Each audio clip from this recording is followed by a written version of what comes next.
And specifically, what battles? What are some memories that stand out during the Uh, battles? I was involved in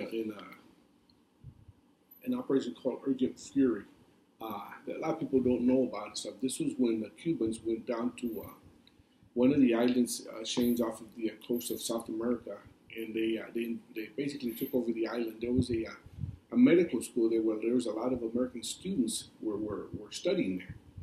So the call came out and stuff. The Cubans were there, so we lined up and went over there and stuff. And first we took them, yeah, got all the Americans out safely, and then we went and got all the Cubans out safely and sent them home and stuff. Unfortunately, there really wasn't much of a battle and stuff. The Cubans knew that, because what happened and stuff, is when we took off, George Bush, the dad, who was the vice president under Ronald Reagan at the time, this was in 1983, uh, called the Cuban government, informed the Cuban government, and told them that this is what we're going to go do and stuff. And said the best thing you guys can do is stand down. Let us do what we're going to do, because otherwise this is going to get very ugly for you guys. And that's exactly what they did.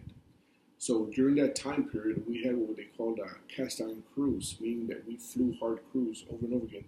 We were working, our average mission was in the air was about 20 hours. We're flying 20-hour missions. And you go home, and rest for 15 hours, and go back and fly another 20. We did it for probably about 7 or 8 days till we just dropped dead. Everybody's just so tired. We did Just Cause. I was in Panama. I was in Panama when we invaded Panama when Manuel Noriega took over the country. Pretty much a dictator working with the drug cartels. And I was there when that happened and stuff. And when all that went down and stuff, I went through the entire 2.5 years when all that was happening. The Panamanians were harassing us and stuff, and we were holding back. Finally, they killed the wife of the Air Force lieutenant. Shot her in the back of the head at a road stop when they tried to turn around and just go back to the base. And they killed her, and then shortly after that, we invaded the country. And I took over the country, and they just got rid of them and, put in democratic government and stuff. I was in that one, and of course, Desert Storm and stuff, with so many of us were involved in stuff. We all went because of our skills as operators on the equipment and stuff, not as linguists, because, the language didn't matter at that point. So we all went. So those were the three most memorable, I would tell you. And how did it make you feel afterwards? Like, did it? Very proud, and stuff, because they said when I joined the Air Force, it was nothing about patriotism, about another country and stuff, but when I retired, that's what it was all about. You learn. It's something that just comes on you, and grows in and stuff. That you're very proud to be a During your returns or during an end of a war, I'm pretty sure they returned you at least have some leisure time. Yeah, whenever you deployed, they would give you some days off just to decompress and to go home and just be with your family and stuff. So yeah, they would always do that for us. And in what way did they return you? Like, they fly you home, or did you work? Well, since we were airborne, we were assigned to a platform and stuff. We always came back in the plane that we went and stuff. That was our plane. We were part of the crew. So yeah, we always came back on that crew. Now the flight stuff, you see. We were intel people. You see all these homecomings where they're at the airports, where all these guys would get, the people come out, they have the band and stuff. We never went to any of that because we came in and, the other way through the back door because we were intel. We were not authorized to participate in those things. And how were you received by your family and the community? Well, I asked my family forever just to be my family, and that's what they were. Stuff, so they would receive me like I was their brother or son. So in the community was always very, very receptive stuff, wherever I lived. And how did you readjust to civilian life during that time? Was it difficult? Yeah, it was difficult. It was actually being a civilian is really easy compared to being in the military and stuff. It's really easy, compared to civilian life stuff. So it's like a vacation. Yeah. To be forced, So the adjustment wasn't. As far as it was hard and stuff, it was hard in that you were held to certain standards, and the people who worked for you were held to those standards, and then you go work in civilian life, and people show up 20 minutes late, and sit around and and BS and stuff, and I wasn't used to that stuff, and before when I was in the military and stuff, like when I was an instructor at Goodfellow, class started at 6 in the morning. And so my students were told, if you're here at 6, you're late. So you better be here 5 to 6. And class started at 6 o'clock. We started teaching at 6 in the morning every morning. So it was a matter, it was a way of transitioning them to civilian life, to military life as well and stuff. And so when I went into um, civilian life and stuff, those standards weren't there. So that was probably the hardest part. But I mean, I'm fine now. It was just at that time it was difficult. And what was probably the difficult part in adjusting to civilian life? Do you know? Um, yeah, loosening your standards. Stuff. I mean, the reality of the job that I had working in intelligence, going out and doing what we did, and stuff. We went out in groups of 4 or 5. And you had to get it right every time. Stuff. I mean, there wasn't the luxury of maybe messing up when you were out and stuff because people would die and stuff. Yeah. So you had to get it right every time. And that was probably the losing of those standards. Where now. I mean, I provide support to all the special intelligence, all the special forces units and stuff. But I'm back here and stuff. So I can talk to them direct and stuff. And help them whatever they need and stuff. But I don't have to do those day-to-day decisions. Like I did before. So that's been a big plus. Did you? I know you met some buddies in the military. I'm pretty sure you kept in contact. Do you know? Would you? Who in specifically? Like, who were your best friends, comrades? At least some of you. They're my friends to this day and stuff. We still get together. We communicate. We have dinner together and stuff. We have a reunion every year. Our next one is going to be in October in Omaha, Nebraska. And we get together just for a weekend and stuff. And everybody. There's probably about a whole group of stuff. The Spanish linguists and stuff. When we get together, we call ourselves. We were known as Beaners because we were Spanish linguists, and and that meaning.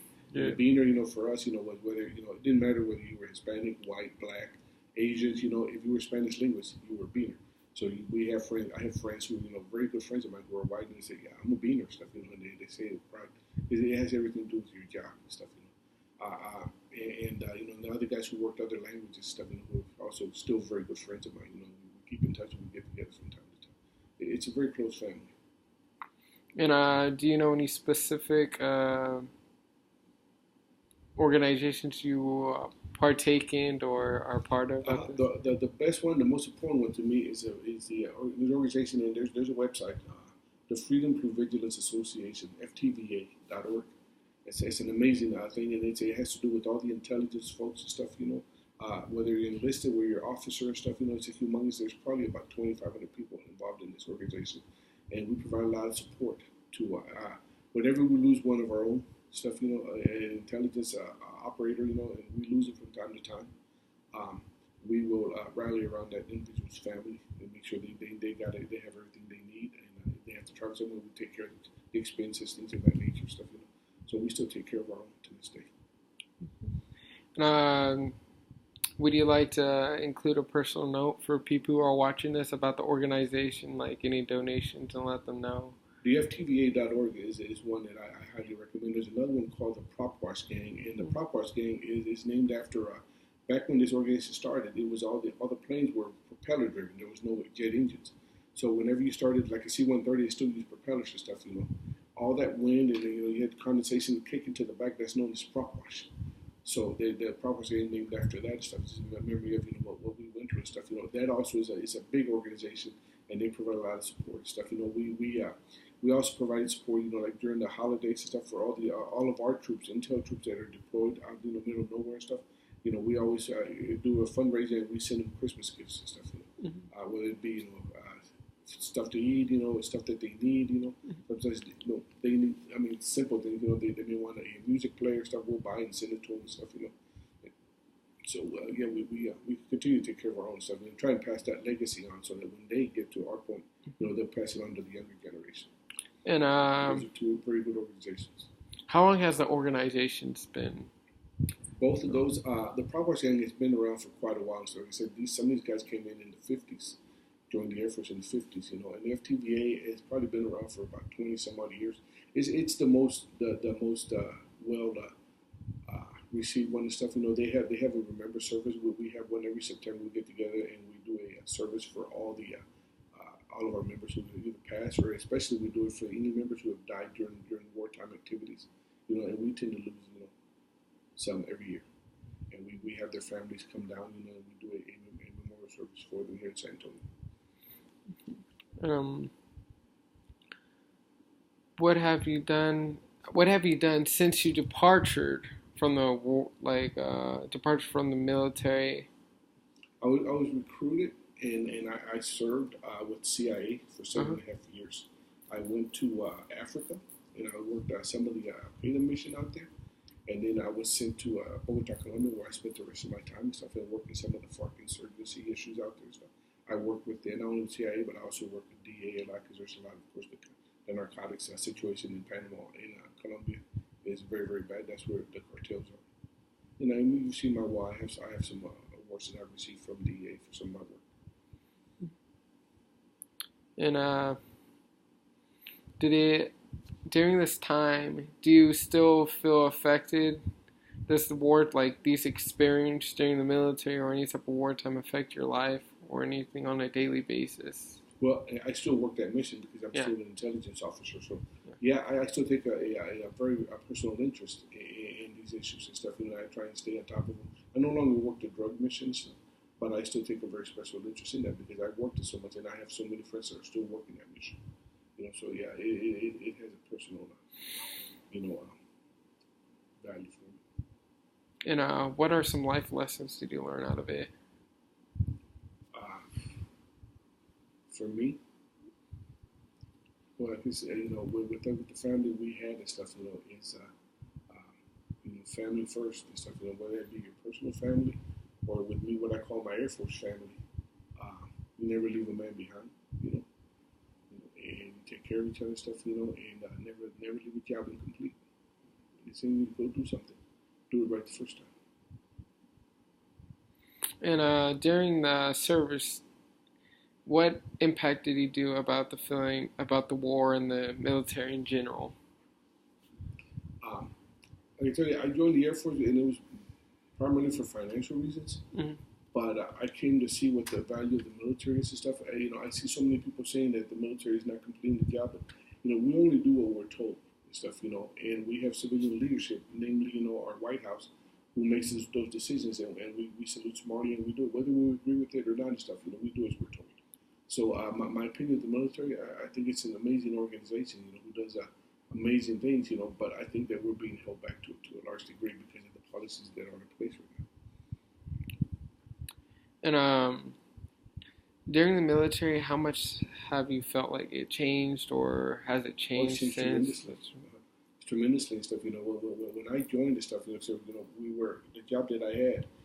We would work out in different listening to people stuff. There was radios, things of this nature. Transistor type stuff. You worked your AM modulated, your FM. Which is what everybody listens to nowadays. Well, now you have cell phones, now you have internet, things of this nature and stuff. So there's a lot of things going on through those and stuff. There's a lot of cyber stuff that we're working on that we never worked before. And it's become humongous because some of our adversaries are just tearing us up on that stuff. We're doing a lot of good things stuff, but and it's something we need to watch. So we've come up with a cyber command, and we're training people to do this kind of job, not only to defend our stuff, but to do offensive type stuff. And there's people who are actually engaged in these things, and you don't even know they're there. So it's not the same type of warfare anymore. So it's just changed tremendously and stuff. Unfortunately, for the military person and stuff, when I came in, I would have definitely have said, this is the thing to do and stuff. I would tell people now and stuff to think very seriously about it because the Congress has pretty much deteriorated a lot of the benefits that come from being in the military. So I would say, if you want to do this to get ahead, I would definitely do it. But would I make it a career? I'd have to think very seriously about it because the benefits that are there for me now because I served back then are not going to be there for you. If you would given a chance, would you do the same thing again or a different position? In a heartbeat. I would do it in a heartbeat. The same thing? Absolutely. Not any other position? I want to do nothing else. That's a lot of love. Most amazing experience I ever had that I will never be able to say. It's amazing. I met some amazing people who I still call friends to this day. And would you like to give a message or advice would you like to leave for future generations watching this video? I'll tell you, with no reservation whatsoever and stuff, that I love my country very much. It's something probably that grew from growing, my time in service and stuff, and the people I interacted with, and had the privilege to serve with and stuff. I think too many times we take being an American as we take it too lightly and stuff. But there's a lot of responsibility that comes with being an American and serving your country. We all owe.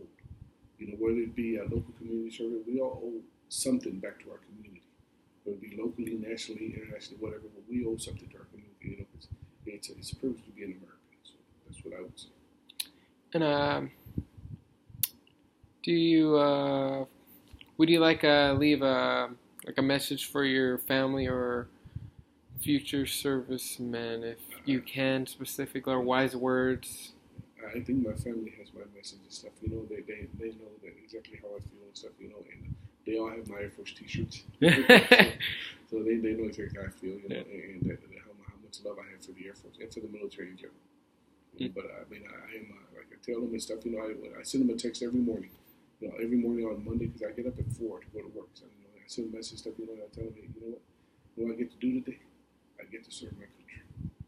And some people think, well, that's a little bit overkill stuff, but it's not. So, because I'm very proud of it. And would you like to leave anything? Messages, Matthew? Yeah.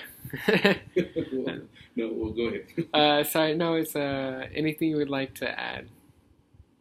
No, it was a privilege. Thank you very much for including me in this project and stuff. I'm very honored that you guys would think of me and stuff. And I hope I answered the questions. I answered them as truthfully as I could. They're very good questions. And Clarissa, I'm sorry I didn't get to meet you in person, but thank you for including me in this project of yours. I'm very, very happy to have been able to do this for you. Well, thank you so much for doing it for us. Yes, ma'am. Would you like to add a personal note for a family member or your granddaughter? You can add it at this time. No, she has mine. Okay. That's between me and her. Okay. Anything else? No, sir. Thank you. Thank you for your time, and go Air Force. That's right. And it's we finished at 12:57. Awesome. Okay, we're good. Clarissa, take care. Bye-bye. I'll probably call you in a bit, Larissa, so yeah, I'll call you in a bit, alright? You should be good.